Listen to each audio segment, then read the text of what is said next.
안녕하세요. 라이트하우스입니다. 강남 3구를 중심으로 거래량 감소와 가격 하락세를 보이고 있는 서울. 최근에는 양천구까지 하락세에 들어가기 시작했고, 마용성 등 기존의 높은 상승률을 보였던 지역들 역시 상승폭이 대폭 감소한 상황인데요. 이는 12.16 정책으로 고가 및 초고가 아파트에 강력한 규제가 들어가자 생겨난 일이죠. 하지만 최근에는 여태까지 재건축이나 신축, 대장주를 중심으로 상승한다고 본인들이 말했던 것을 싹 잊은 채 이제 와서 다시 9억 이하 아파트들이 풍선 효과로 오르면서 가격을 떠받쳐줄 것이라는 기이한 분석들을 하고 있습니다. 실제 이런 호도에 넘어가 그나마 9억 이하 아파트들이 많은 서울 외곽 지역을 중심으로 거래가 이루어지고 있고, 정책 이후 노원과 강북의 경우는 상승폭이 커지는 모습을 보이기도 하고요. 하지만 9.13 때도,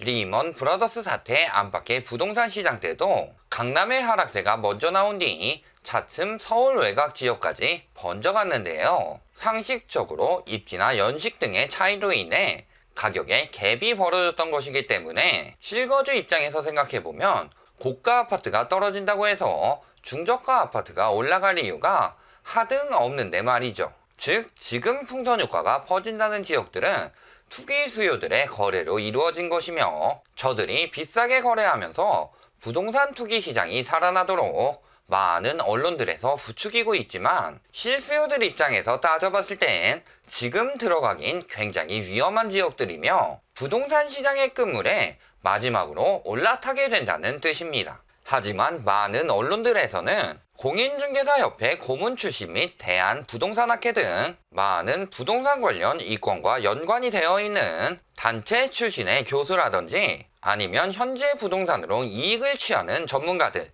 예를 들어 은행의 부동산센터 부장이라든지 혹은 원래 부동산 전문가도 아니라 잘 빨아주는 직업을 가졌던 사람이 이권에 연관되어 들어오면서 어이없는 분석만 남발하는 이상한 소 같은 전문가들만 인터뷰하면서 편향적인 분석으로 올해에도 오른다고 하는 것이 현재 언론의 현실이죠. 하지만 대통령도, 경제부총리도, 국토부 장관도, 금융위원장도 모두 비정상적인 집값 거품에 대해 전쟁을 선포하고 끝까지 싸울 것을 말해놓은 상태인데요. 그럼에도 과연 저렇게 자신들의 이권이 관련되어 무조건적인 상승을 외치는 사람들의 말이 옳다고 할 수 있을까요? 따라서 오늘은 스트리밍 때 많이 이야기했던 거시 경제상의 위험을 보면서 올해와 그 이후까지의 전망에 대해 함께 이야기하는 시간을 가져보도록 하겠습니다. 앞에서 말한 것처럼 그간 많은 부동산 전문가들이 서울의 부동산은 거품이 아니라고, 정당한 상승이라고 지속적으로 주장하며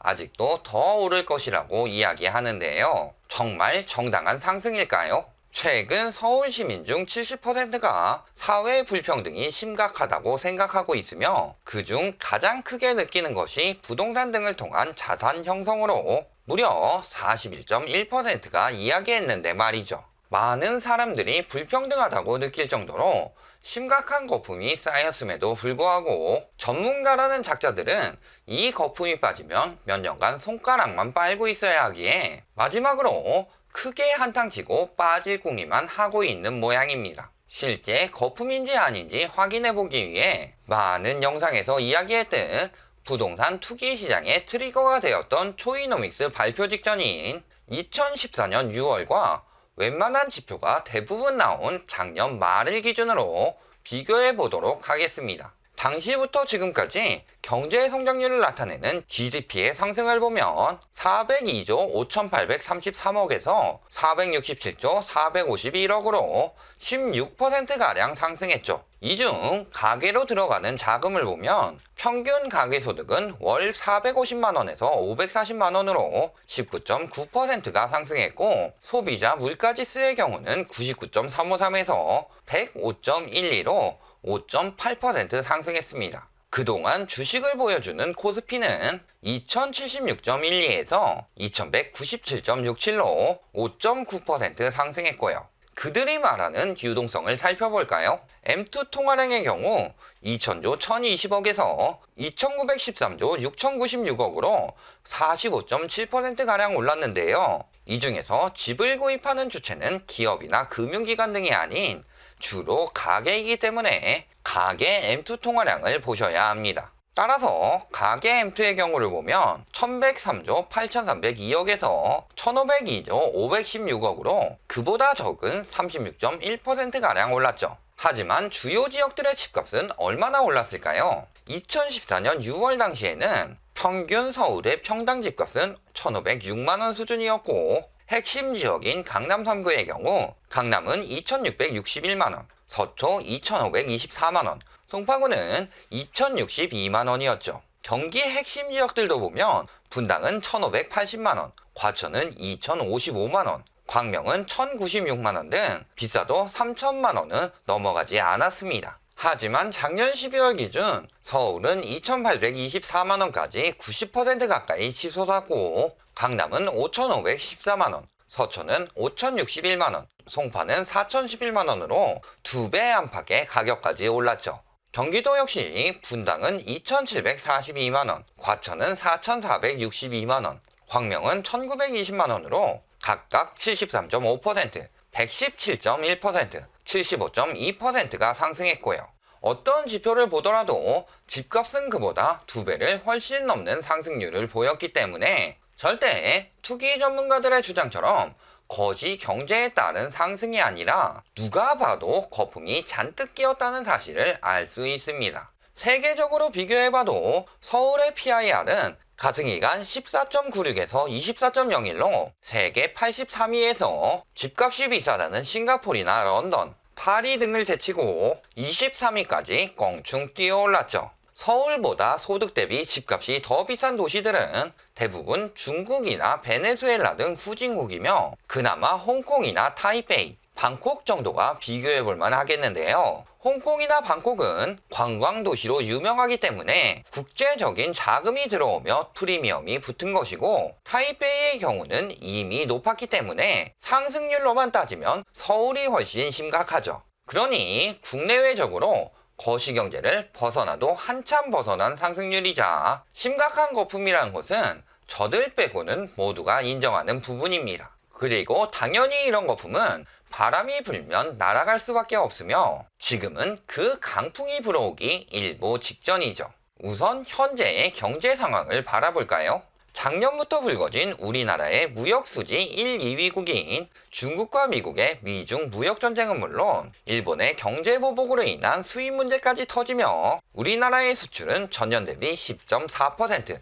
수입은 6% 감소하며 무역 수지 역시 44%나 줄어든 상황이죠. 이로 인해 수출 중심국인 우리나라의 경제 성장률은 대폭 감소하여 작년에는 2%에 그치고 말았으며 차츰 회복세를 보이는 듯 했지만 올해 바로 중국발 질병 문제가 터지며 자영업들의 98%가 매출이 줄었고 그중 44%는 절반 이상의 매출이 감소할 정도로 힘든 시기를 보내고 있습니다. 대기업들 역시 구조조정에 나서거나 점포 수를 축소하는 움직임을 보이는 등 경제 전반적으로 문제가 번져가고 있는 상황이며 경제 성장률 전망 역시 2.1%로 하향 조정되었으나 앞으로 얼마나 더 떨어질지 예상할 수 없는 상황이죠.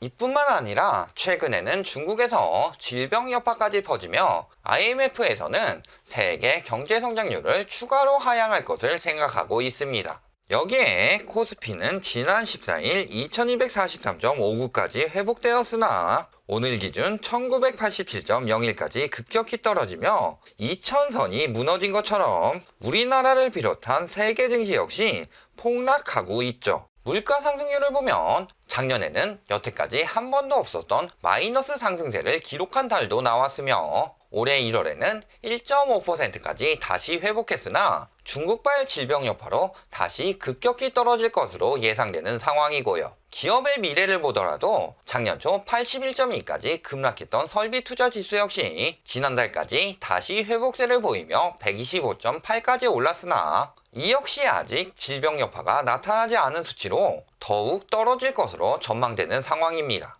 이렇게 거시 경제가 좋지 않고 국내 경기도 침체되고 있는 상황에서 아직도 부동산만은 오른다. 풍선 효과로 인근 지역들은 오를 것이다라고 이렇게 콘크리트 건물을 무조건 신봉하도록 선동하는 인간들은 뇌가 콘크리트 수준인 거죠.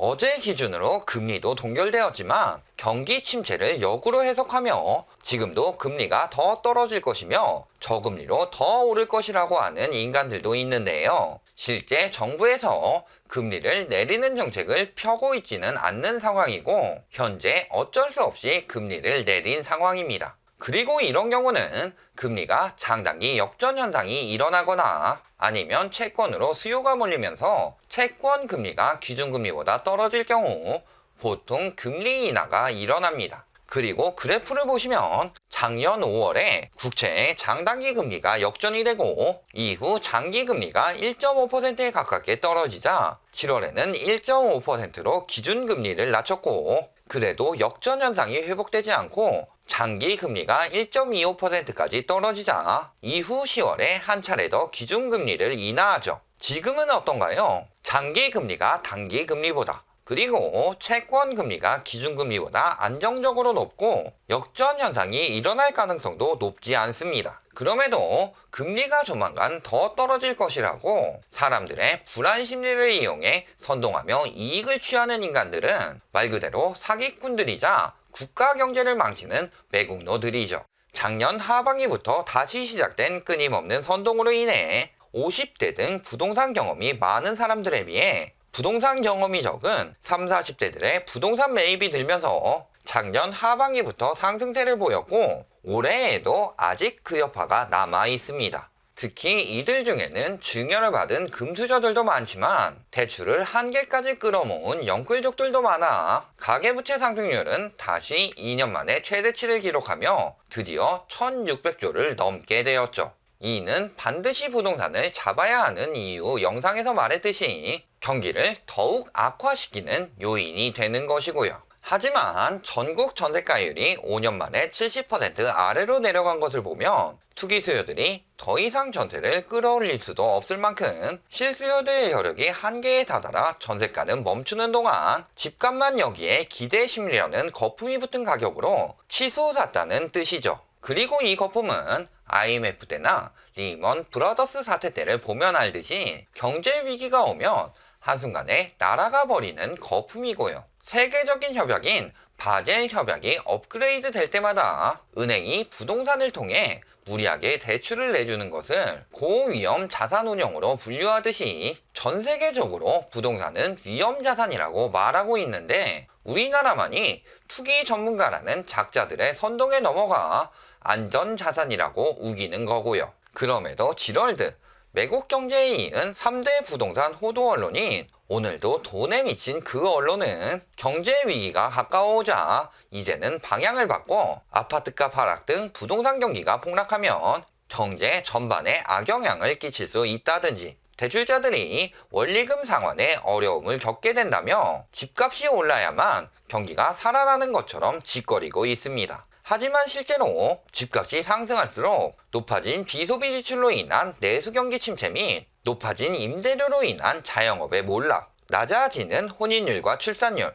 그리고 그에 따른 인구 감소 및 1인 가구 증가 등 국가 경제를 존벌레처럼 차츰 갉아먹고 있었던 것이 부동산 거품이며 집값이 떨어져야 경제가 살아나는 것이 팩트인데 말이죠. 결론을 말씀드리겠습니다. 많은 영상들에서 말했듯 투기 수요들이 가격을 끌어올리며 가계부채로 만들어진 이 높은 거품의 바벨탑은 소재부터가 부실하게 만들어진 만큼 높게 쌓으면 높게 쌓을수록 점점 더 불안한 모습을 보이는 것은 물론 강풍이라도 불면 금방 무너질 수밖에 없습니다. 그리고 작년에는 9.13 대책 여파와 무역 문제라는 강풍이 불면서 탑의 상층부를 날려버렸고 아직도 미련을 버리지 못한 투기꾼들이 연말에 다시 탑을 쌓아 올렸으나 올해는 12.16 대책 여파와 세계적인 질병 문제라는 폭풍이 다시 탑을 흔들고 있는 상황이고요. 어차피 불안한 탑은 무너질 수밖에 없는 상황이었으며 무너지더라도 최대한 피해를 줄이기 위해 대출 규제를 통해 가계부채를 억제하는 것은 물론 투기 수요들이 날뛰지 않도록 탑에 거품을 빼서 높이를 낮춰야 사람들이 살아남을 수 있음에도 아직도 더 오를 것이라고 선동하며 팔아먹고 있는 쓰레기 사기꾼들은 사람들을 죽음의 구렁텅이에 몰아넣고 그 짐을 챙겨서 이익 보는 악마 중에 악마죠. 즉 이들에게 속아 거품뿐인 저 탑이 더 높아질 것이라 생각하며 지금 들어가는 사람들은 조만간 탑이 무너짐과 동시에 몰락하고 말 것입니다. 항상 경제 위기 때마다 가장 위험했던 것은 부동산 거품 시장이었음을 명심하시고 불안한 마음으로 조급하게 결정을 내리면 부메랑처럼 커다란 문제로 돌아온다는 것을 잊지 마시기 바랍니다. 시청해 주셔서 감사합니다.